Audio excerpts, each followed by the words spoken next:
Manx Radio's Countryside is brought to you by NFU Mutual. Hello and welcome to this week's Countryside here on Manx Radio. I'm Simon Clark. And I'm Kirree. I popped along to a very important meeting held by DEFA about wool. I talked to Jen Adams from the Manx Whale and Dolphin Watch about some exciting news around the waters of the Isle of Man. And also I took a trip to Nobles Park for the fun day and spoke to some of the people involved in promoting recycling on the island. Well, firstly, just been a few combines out at the north of the Isle of Man, like we mentioned. Reports are yields aren't great at the moment. Just must be the way that the weather's been. So. I suppose when we were in lockdown, Simon, in April, when the crops were getting planted and starting to grow up there, they had a bit of a poor start. I suppose the drying was setting in. I know down our way in Santon, some of the crops are very poor looking, and despite the fact the farmers have got the fertiliser and lime and all the different nutrients on to help it just still didn't come right at all. So that's disappointing to hear, but plenty of silage and hay getting made around the country, so that's something that's good. There is indeed, and later in the programme we'll be hearing how about the wool situation in the Isle of Man, and of course that trip I had walking around the Nobles Park in Douglas last weekend. But first of all, I went along and spoke to Jen Adams, who's the Education and Outreach Manager for the Manx Whale and Dolphin Watch. Well, it seemed the perfect, exciting time to go and have a chat with her. Absolutely. So we have this unbelievable situation where there is a temporarily resident mother and juvenile bottlenose dolphin to Manx waters, and they are regularly coming right inside Peel Bay, but all the way up to the north to Ramsey, but via sort of Point of Ayr. And the most exciting thing about this mother and calf is that the mother has been identified as part of the Moray Firth population of bottlenose dolphins, who was assumed to be missing because she didn't return to the Moray Firth when the rest of her pod did. But little did we know, she's actually been hanging out around the Isle of Man for 11 months now and bringing up a baby. Well, it's incredible news, isn't it? And I mean, is it rare for them that we see dolphins? You know, you've got a fantastic following for the Whale and Dolphin Watch, and a lot of people, general members of the public who are interested, they see dolphins around various parts of the Isle of Man, like you mentioned. I mean, is it rare that you see them with the calf around the Manx waters or not? No, it's not unusual to see calves here. We do regularly see calves and juvenile bottlenose dolphin and rissose dolphin. But it is unusual to see one that is so faithful to a particular site, i.e. Peel, and that are coming in so close in, sometimes just within a few metres of the sand. It's just incredible for us to see and follow. It's the COVID-free, you see. It's attracting them in. Well, perhaps, yeah. I mean, we do have a lack of boat disturbance. Obviously, we have for quite a few months now. People that are going out and going out on their recreational boats tend to be really good around the dolphins, and they know to behave and respect them and give them enough space. But you mentioned that the pods up in Scotland there. I mean, how unusual is it for one of them to sort of breach away from it and move somewhere else? They think it's quite unusual. So what happened was this mother, who is called Moonlight, and she was named there by the scientists in the Moray Firth, she was first identified back in 1996 as a sub-adult. So she probably would have been about 4 or 5 years old herself when she was first seen there. Hang on, back in 96? 1996, yeah. So she's probably about 30 years old now. And they have been regularly seeing her every single year in the Moray Firth. She's very distinctive. She has 2 small notches on the top of her dorsal fin, which is unique to her, just like a fingerprint. So in the Moray Firth every year, she had 3 calves in that period of time. And for some reason, in 2018, she and a population of about 15 others decided to go off travelling, and they left the Moray Firth.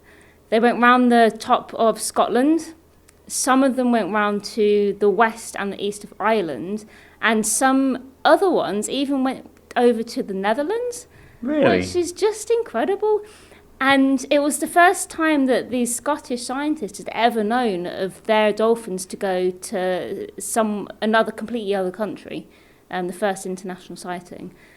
So it was very unusual. They have no idea why these dolphins decided to leave.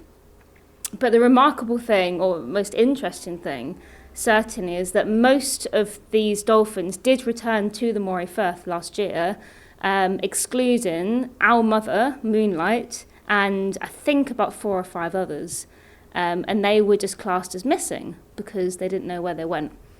And we didn't realise until literally last week that she actually was our mother of this mother and calf that we're seeing. So we've been documenting their movements in Manx waters for almost 11 months now.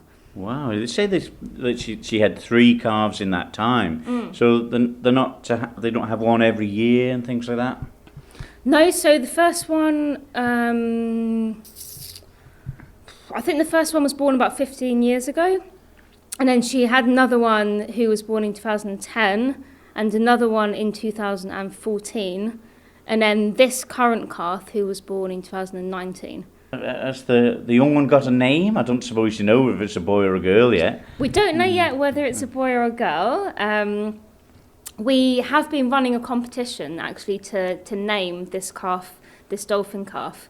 The closing date was Sunday the 2nd on Peel Carnival. So we're just compiling all of the suggested names, of which there are many of them, and we will put them to a Facebook poll. So if you go onto our Facebook page, just type in Manx Whale and Dolphin Watch, you'll see a poll of our shortlisted names, and you'll get to vote for which one will be hopefully the chosen one. Really? Well, that's such a rare occasion then for the Manx waters and for yourselves here at the Manx Whale and Dolphin Watch, and a chance for the general public of the Isle of Man to be part of something special by having the name on it. Well, exactly. It's just it won't be just kids, I reckon. No. We've had people of all ages want to get involved. Is Simon on the list now? Simon's no, it's not actually. I don't think anyone voted for Simon. Good name though, especially if it's a girl. So yeah, it'll be interesting to see what we come up with. There's some clear favourites in the running. Oh, is there? Yeah. Well, we'll not reveal them. Then we'll wait till that comes out on the we'll see what happens. But it's such a thing. But in general, I mean, this is such fantastic news. And how much feedback have you had from the public? Have they been saying to you, "Hey, we've seen the dolphin and the pup around certain parts of the island"? Yeah, it's been incredible. So I mean, all of this year, even during the lockdown, we were thinking, people aren't going to be seeing anything. What's going to happen to all of our public sightings? But we've had so many. But a majority of them have been Moonlight and her calf because they're coming so close in. It's just really easy to see them from basically anywhere between Peel and the Point of Ayr, if you happen to be in the right place at the right time. But I live at Kirree. I'm often down the coast there. Don't see much there except on odd seals. Is that a disadvantage looking from there? It can be generally because it's so low down in Kirree. In fact, anywhere between Peel and Point of Ayr, you're right down. You haven't really got any elevation, so that means that you can't see so far away. So that's why we don't get that many sightings generally of whales and dolphins seen from Kirree. However, these two have been seen there quite regularly, but purely because of their close proximity to the shore. What about other dolphin sightings then, and the different types? Because we do have quite a few around the Manx waters. Is that still quite a lot of them round about? Yeah, absolutely. So we have the Risso's dolphin, which are my personal favourites. What's so special to you about them? Risso's are cool. They're really unique. They look completely different to bottlenose dolphins. They have a sort of square head, big tall dorsal fin. They're covered in scratches and scars, and some of them look really white in colour. Why are they scarred? Are they fighting with each other? Or? Yeah, there's 2 reasons. One is that they do fight, especially the males. No surprises there then. And the other one is down to what they eat. So they are not known to be fish eaters, but they're actually eating squid and octopus, bizarrely. So these octopus or squids will try and fight back when the dolphin's, after them, and they lash out, and so the squids peck with their beak, and you get these sort of white kind of like dots all over their body, or you might get big long lines where octopus, suckers on the tentacles, are taking bits of skin off. It's interesting, and it's still nice that yourselves here are keeping an eye on the Isle of Man. We've got, of course, the basking shark, keeping an eye on them as well, which hopefully we'll get to speak to in a couple of weeks' time about that. But, I mean, have Scotland been on saying, can we have these back, please? Or there's nothing you can do. You can't drive them back, can you? No, they are absolutely delighted to know that Moonlight is living here and that she's safe and sound. They miss her terribly, apparently, but they're just really happy that she's here, and she's got a baby. Will she go back there, do you think, in the end? We have absolutely no idea what's going to happen. This is the first time that we've ever had a mother and calf bottlenose on their own around the Isle of Man that we've known of, So we don't know what they will do. When the larger pods of bottlenose come back in the winter, it might be interesting to see whether they start associating with those, or if they keep themselves to themselves, or if they leave again. We just don't know. I assume that they will stay at least for a good while, because they appear to have developed a really interesting and quite unique hunting method, but it's using our shallow sandy bays. So they've been driving fish right onto the sand within just a metre or half a metre of water, and they're kind of circling. So the mother has been seen driving fish in a big circle and almost sort of trapping them inside. And then she jumps out, and then the fish obviously jumps out as well, and she's trying to catch it. And then the baby pops up behind, and the calf will just be learning this hunting method from the mother, and hopefully take it off into the future as well. Yeah, it's nice to explain that, because you see it on wildlife programs with the lions and tigers teaching their young ones and things like that. And it happens out with the dolphins as well. Yeah, absolutely. Different pods of bottlenose dolphins in different parts of the world have their own hunting methods, depending on what the habitat's like and where they live and what's available to them. This behaviour, interestingly, is similar to hunting techniques that the ones in the Moray Firth do.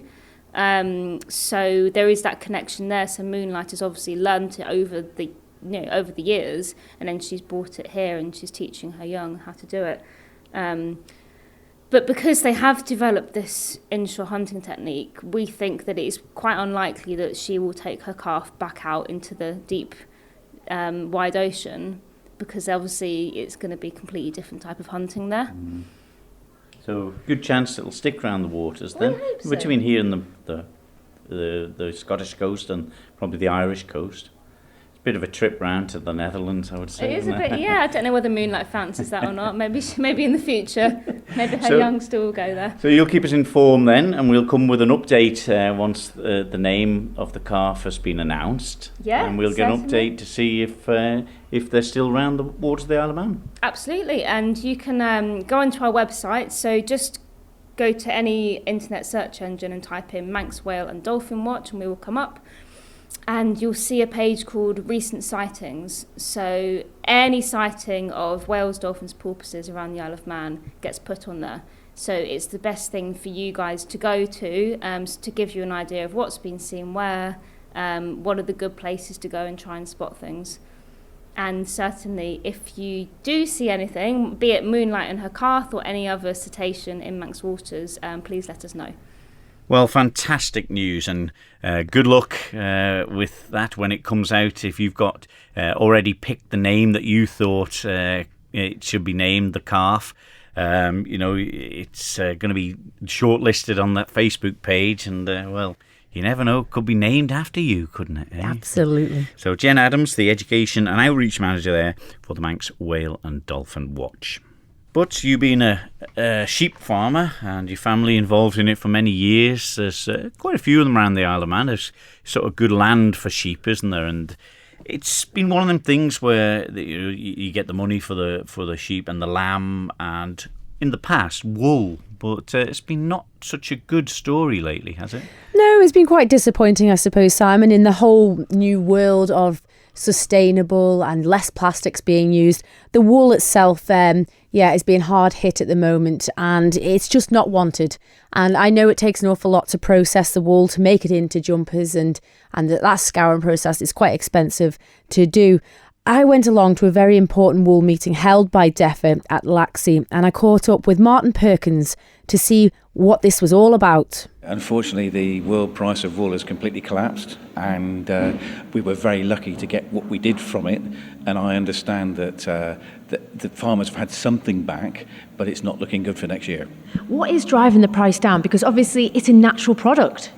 Well, it is, and it's great for the environment, but the problem is with the collapse of the petrochemical industry, the acrylic, terylene, and all those sort of cloths made from petrochemical things, they're at rock bottom price as well, and the world is flooded with it. And unfortunately, poor old wool is taking a real backseat, and we've seen the collapse of the carpet manufacturing industry in the UK, and it's in a very sad state. At the moment, the Manx wool, for our listeners, is going out to Bradford, to the British Wool Board, where they export it globally. There's a cost for the Manx farmers, DEFA, to process it and put it out there, and these costs are rising also. Yeah, I mean, from the public's point of view, the wool order of 1957 means that the Manx farmers take it to Knockalo, and it's all accumulated and graded, and then, as you say, it's sent to Bradford for the British wool marketing. It costs us to get it across, and we actually get a price, and the farmers only got paid for last year's wool this year, so it's a long time for their cash flow, but luckily they waited, and we got a little bit more at the market than we thought we were going to get, so the farmers actually got something this year. It may be next year that we may be in a deficit position, but the department and the farmers, that's why we're here today, to see what we can do to perhaps break that cycle. Well, that's it. At the minute, farmers are bound by the order, the Marketing Act of 1948 and the order of 1957 to take it to Knockalo. Now you're looking at possibly licenses for individual farmers to process and make their own enterprises out of their wool products. Well, that's what the department's been doing, and looking at any possibilities of what we can use it for. And I had a very interesting morning with the Parsons up Baljean, and you may have seen my Facebook page. They let me loose on a couple of sheep. The sheep weren't too impressed, but I managed to see what the problems were, and then I took 3 fleeces down to the Laxey laundrette to Richard Henthorne, and he processed 3 of the fleeces, but the trouble is it needs upscaling, and it's an industrial process, and we need to have a look at it. So Richard is coming back with some more costings on that.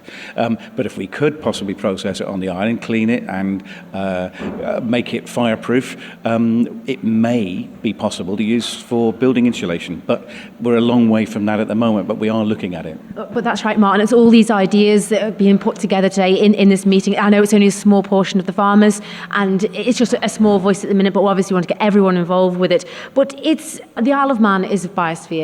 We're on this carbon journey to carbon zero, and wool is a great absorber of this. It can't be put on the back burner. It is a great product that could be used.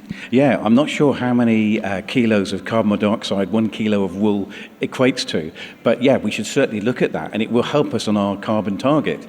If that's possible, and we are looking at all this sort of thing. And of course there's niche markets of Lockton wool and certain other grades of wool that the cottage industry, that people that spin their own wool themselves are actually looking for, and these small users can actually apply for a license to sell it away from the government accumulated Knockalo store, and obviously they get something for it, but again it's just a small part of the market. But if we can do that and increase it and get more people on board, then it may well be a possibility that will help going forward.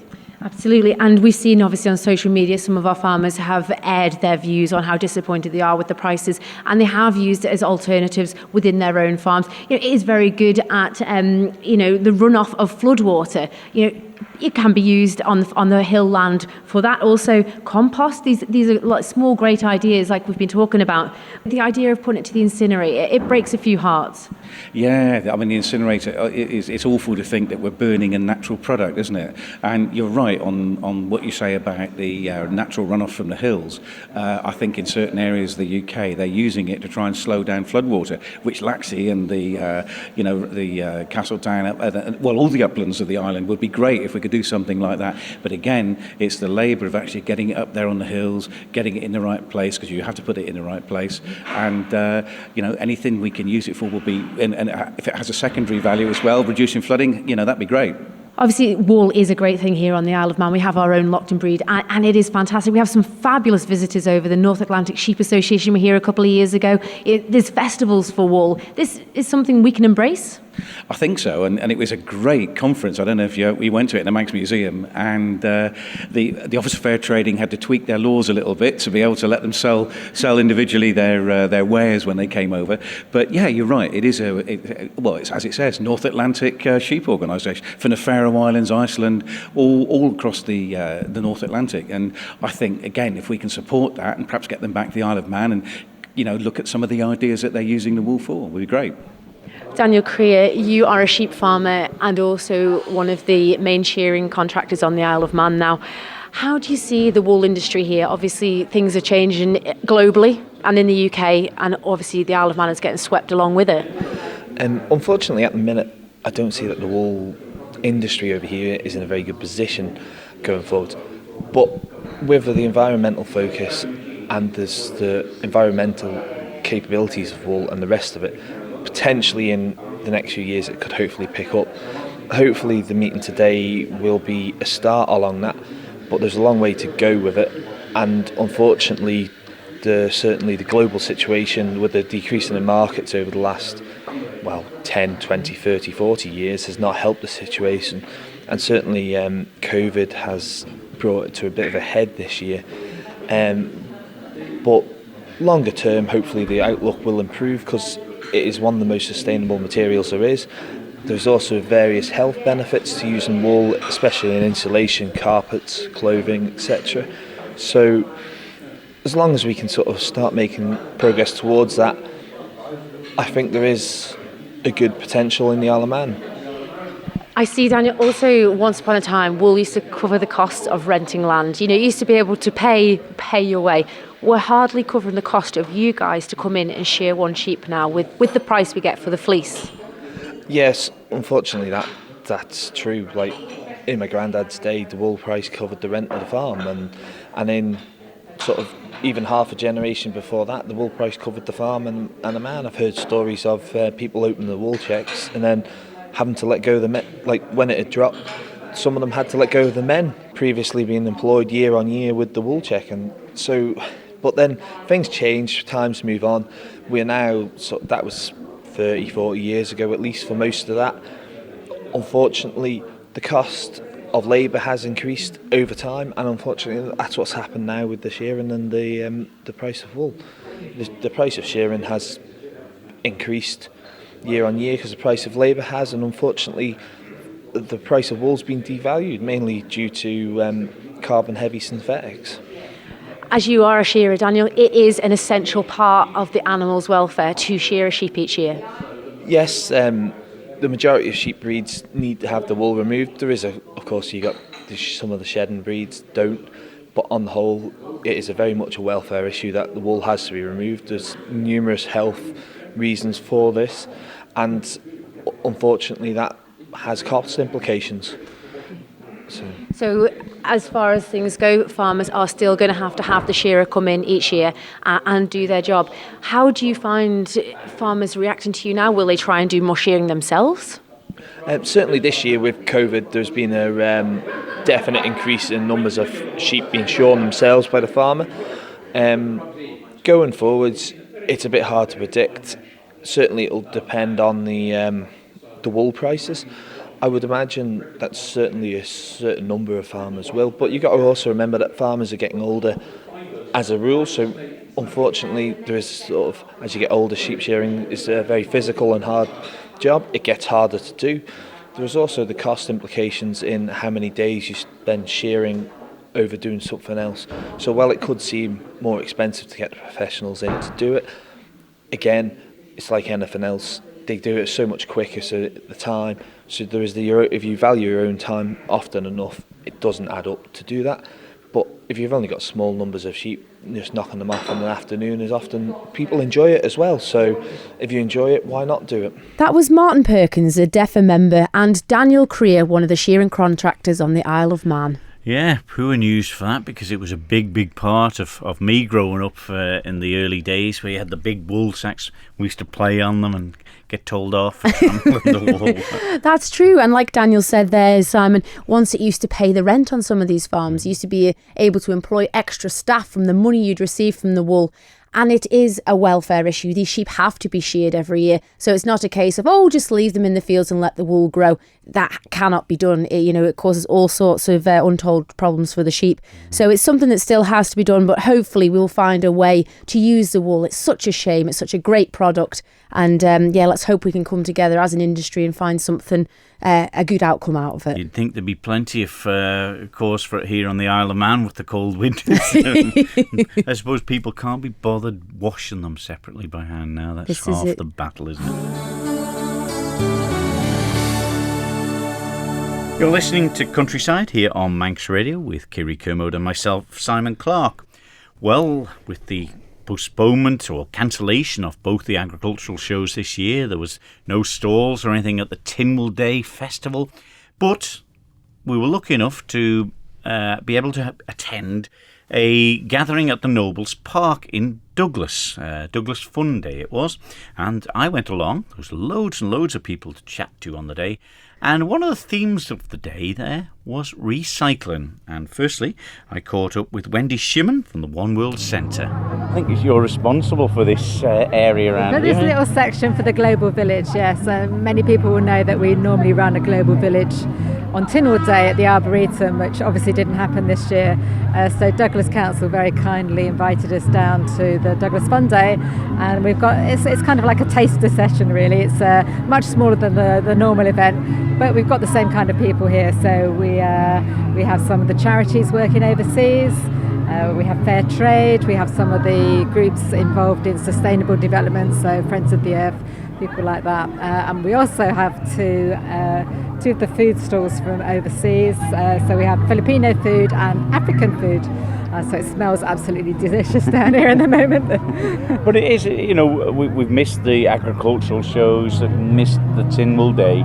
So I suppose this is the first fully fledged, and what a venue it is for us. Plenty of space, and there's so many people here, young and old, that are learning, I would hope.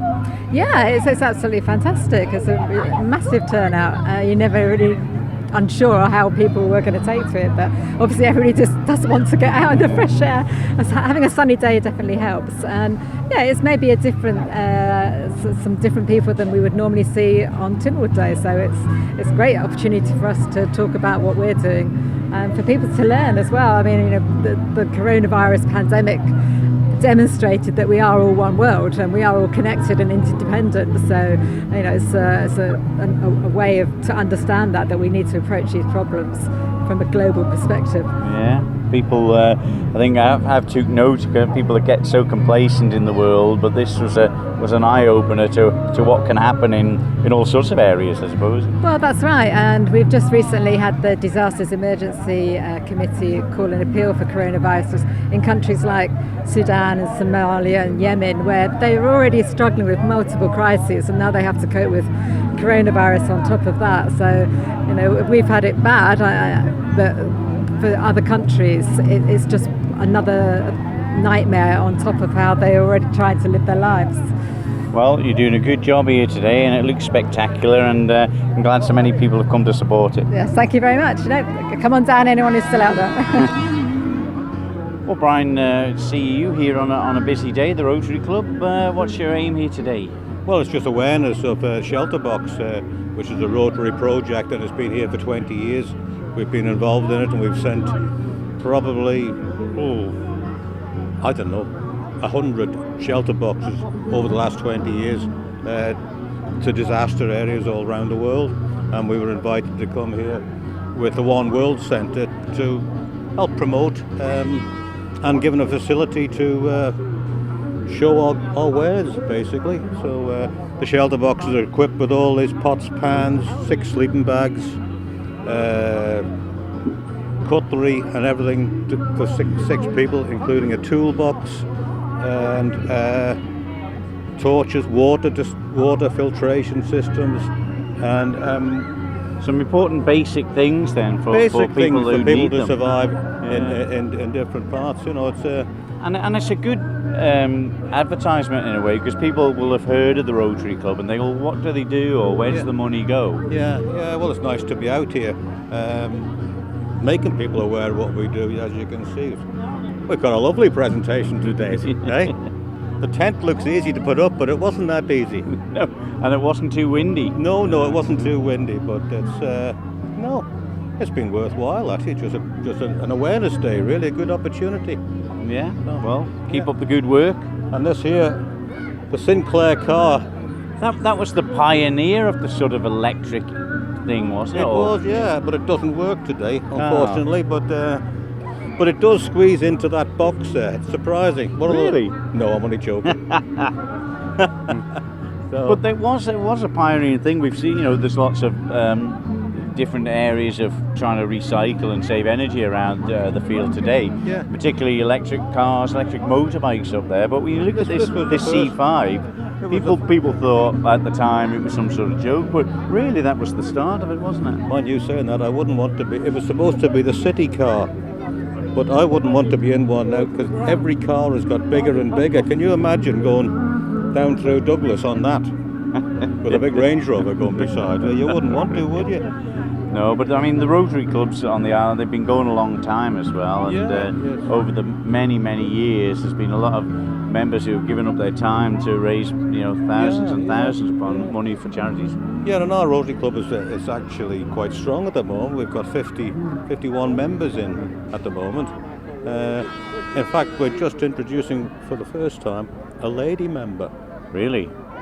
Yes. Like the MCC in the cricket then? Oh, it's all changed. Well, good luck to you and your teams. Good to speak to you. Thanks very much.